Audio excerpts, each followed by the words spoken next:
Hello, welcome to today's live stream. So today I'm going to talk about a very famous book, this one.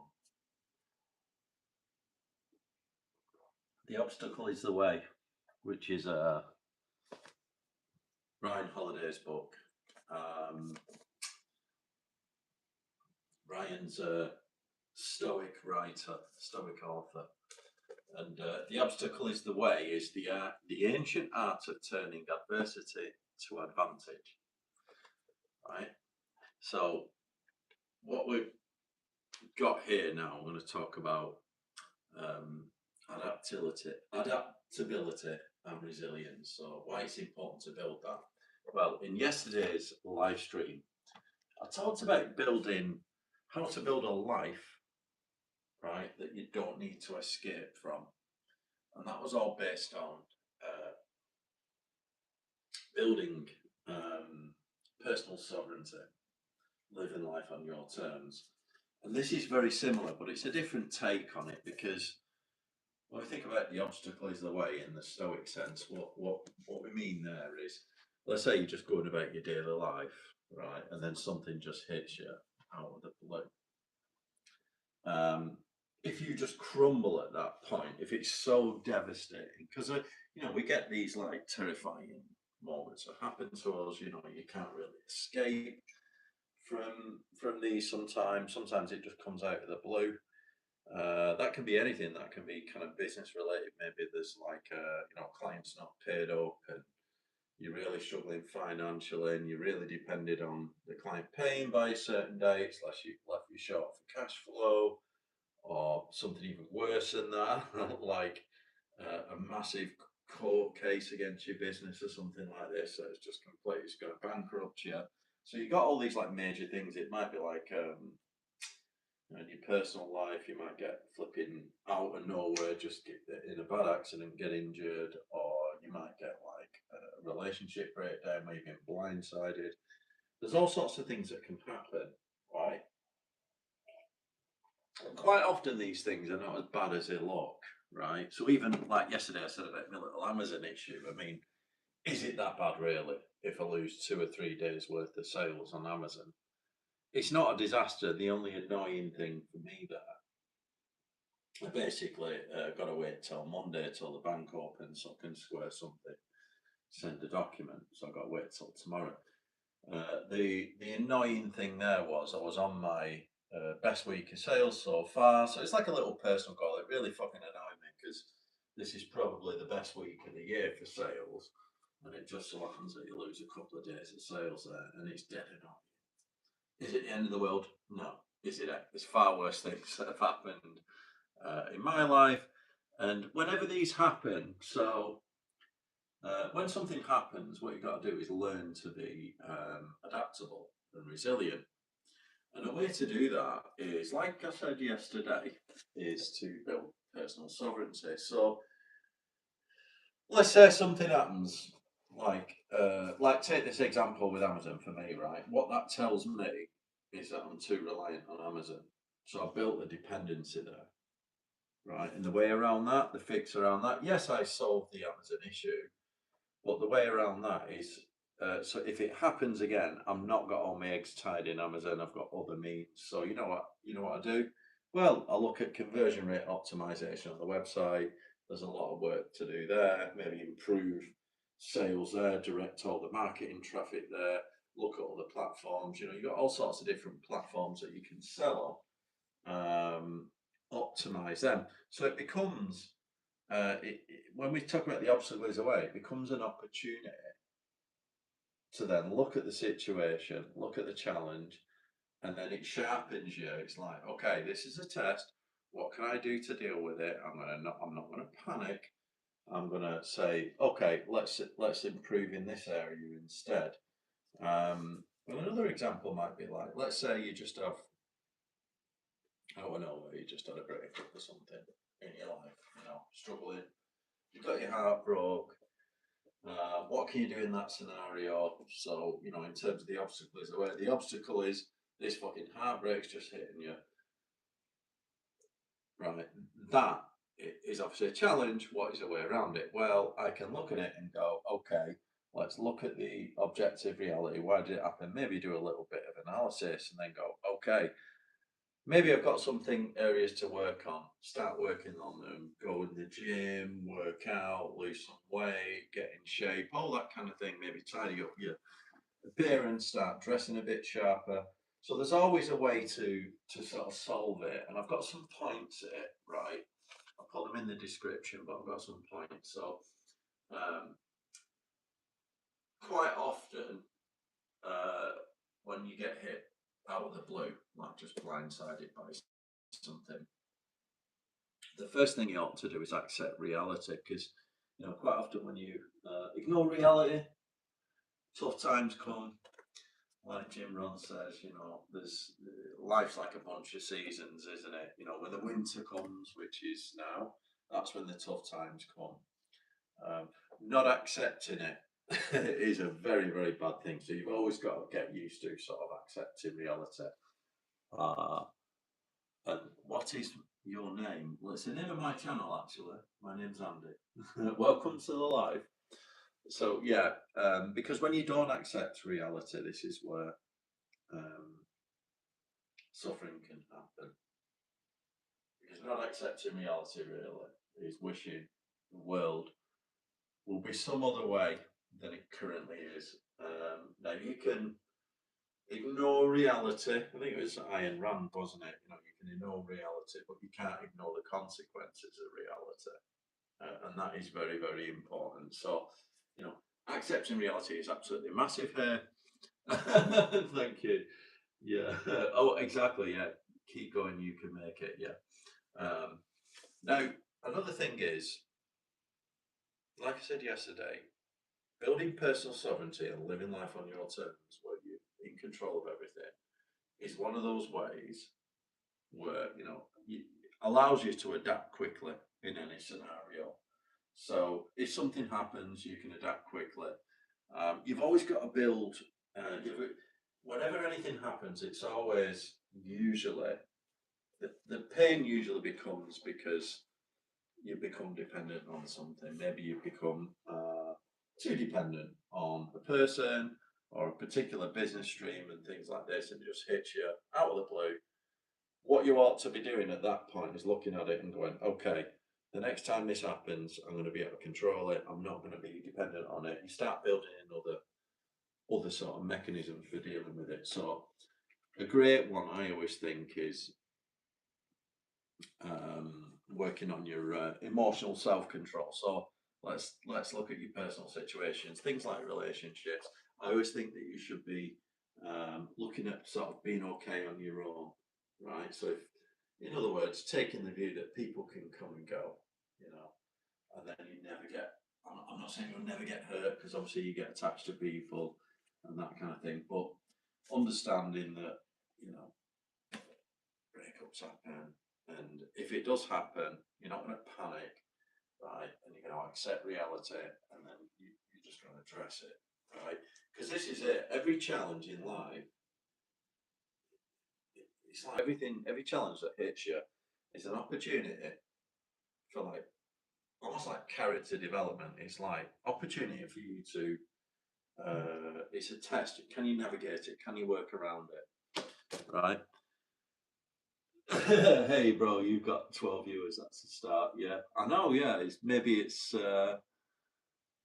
Sunday afternoon. I'm actually just about to go to the gym, but I just thought I'd shoot this little live stream about this, just because I've had to adapt to a few situations myself this weekend. Like I say, with the Amazon issue, my sales on Amazon have paused at the minute, which is a little bit annoying. So I'm going to lose a few days of sales. What do I do? Well, I start working on the product pages, on the landing pages, to improve conversion rate optimization. I've got some work on videos and marketing. There are things that I can do in the meantime while I sort that out. And yeah, I have been busy with that. And that's the way, that's how I adapt. It's like, okay, I got a bit of a challenge, that's no problem. I'll just work over here instead. There are so many things. And I think working under pressure is something that you should sometimes we need these challenges. Working under pressure is something you should become good at. You know, emotional self-control, working under pressure, and then being able to adapt and build resilience and adaptability, so that should you need to pivot, it's like the agile methodology. You know, if you let's say you're building a business and or you've got a product and you're designing it and you hit an obstacle, you know, oh, that's not going to work. You just pivot around it, and this is what we have to do. So yeah, oh, one thing that helped me to accept that not everything is your fault, but that you were responsible for dealing with the cards you were handed to. Yes, very much so. Thank you very much for the subscribe, by the way. Yeah, you've earned a subscriber. Thank you. Yeah, you are right. You have to accept the cards that you dealt, basically, or whatever life throws at you. There's no point kind of complaining about the past or anything like that. This is kind of the essence of the growth mindset, isn't it? It's like if you've got a growth mindset, right? A growth mindset is like, well, it doesn't matter where you are today, because tomorrow you can be a bit better. And it doesn't matter what happens today, because tomorrow can be even better, you know. And it's like the growth mindset is,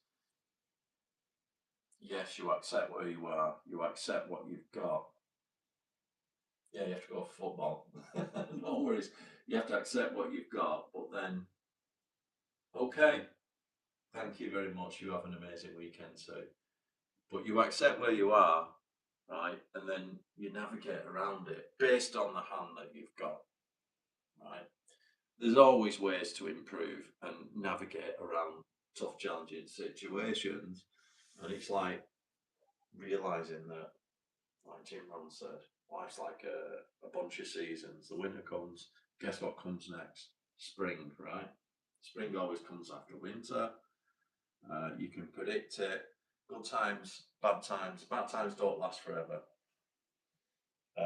Understanding that, you know, accepting that bad times don't last forever is a very good one. Knowing that it won't be forever, and at some point you'll be able to change things. But like I said yesterday, you know, if you're working on yourself, you've got a vision for your life, which is like the identity thing. So you create the identity and you live in accordance with it every day. So you're aiming at it, slowly building towards it. If you do enough, this is karma, right? If you do enough right things day after day, every day, I always choose 3 things I'm going to work on. What are the top 3 things I'm going to work on? And then keep working towards them each day. Eventually, just because the way karma works, all the fluctuations in life, you'll get an outcome. So it's almost being like that mountain, that rock that, you know, never gets knocked off its centre, no matter what happens, right? Things, tough times come and go, so what? You're carrying on, you're not giving up. And that's all you need to do. I don't know if you've read this book, by the way, The Obstacle is the Way. I quite like Ryan Holiday's stuff. It's a bit repetitive, but I guess that's the nature of the kind of Stoic mindset. The Stoic mindset is repetition. It's repeat, repeat, repeat, irrespective. So that's like, you know, you've got a process. How you're going to work, and it does not matter. You're not going to change for any little fluctuation.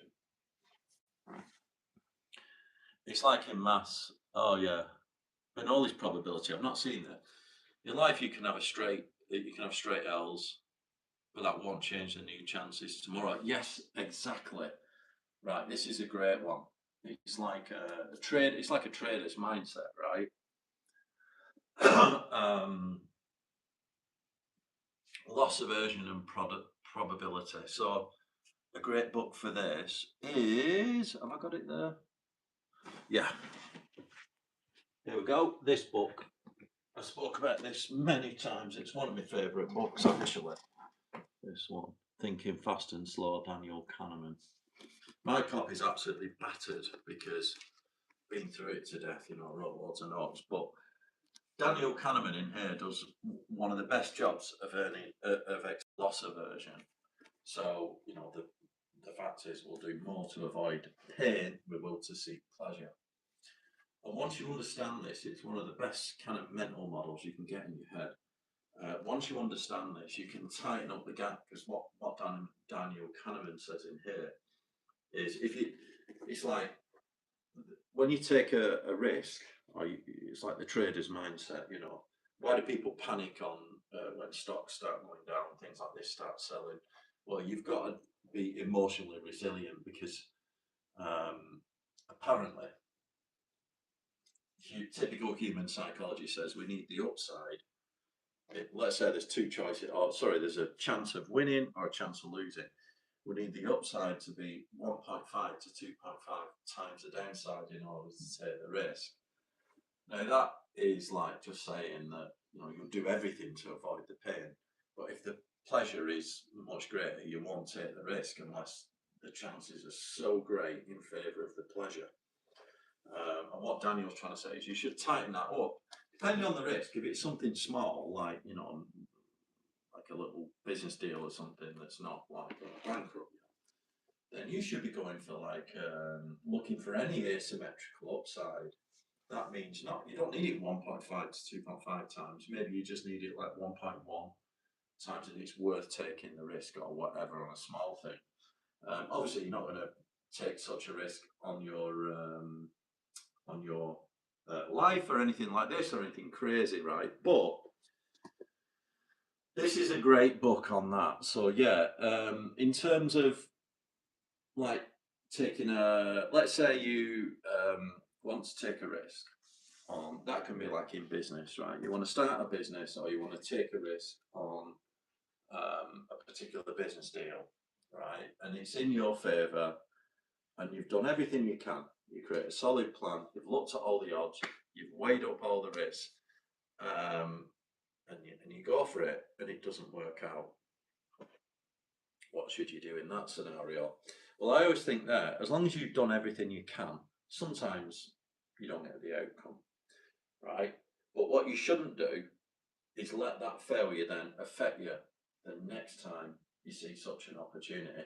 The next time you see an opportunity, you apply the same odds, and you do not let the past affect how you go forward. You treat it the same odds, right? And go for it again. Exactly the same thing.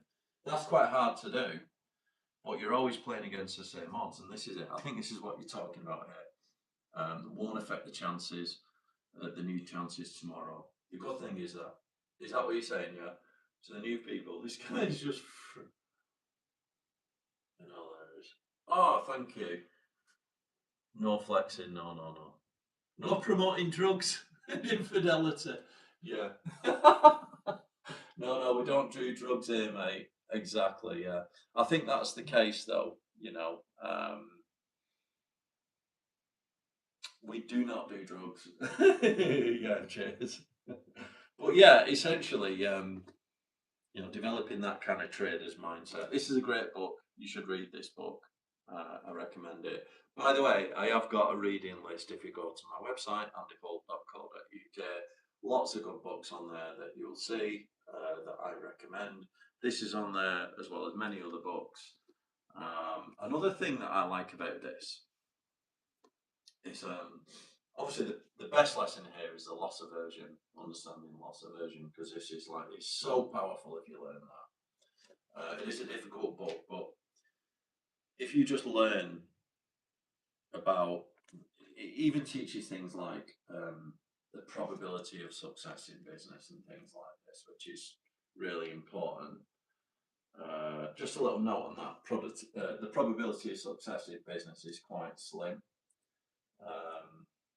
And Daniel Kahneman actually says, when it comes to new startups, on paper, it's not worth doing. So if you're thinking of starting a new business, it's actually not worth your time on paper. So why do it anyway? Well, people choose to do it for other reasons. I think the people that succeed in business are very, very resilient. I saw this, Elon Musk said it in a video, a little short clip that I saw. Elon Musk, he was saying the difference between people that succeed and don't is perseverance, he said. I think that's true. You've got to be a little bit crazy. You've got to be a little bit crazy to go for it and push through. No matter what happens, you've got to be super resilient. And yeah, that's a good quality to build. So just remember, when it comes to the obstacle is the way. Tough times come. I've done a great video on my channel actually, a long form, like a recorded video. I was up Hawkham Hill, which is the one, local hill behind me, about a mile up the road. And it was what to do in hard times, you know what I mean? Understanding that they don't last forever. Tomorrow can be easier. Developing that resilience and adaptability. You've always got to be at a pivot, right? Just remember that whatever happens, it's not going to knock you off your plan. So you need a vision. I call it an identity. You create that identity for yourself and you live in accordance with it every day. And no matter what happens, as long as you practice enough good habits in alignment with your identity, the rough and the smooth will end up evening out, and karma will have it that you will get your result. That's how karma works, right? It's not on, you can't control all these things that happen. All you can do is just keep going. All right, I'm going to shoot because I'm going to go to the gym. Right, have a nice weekend, everyone. Thank you for listening. Thanks for the new subscribe, by the way, and see you all next time.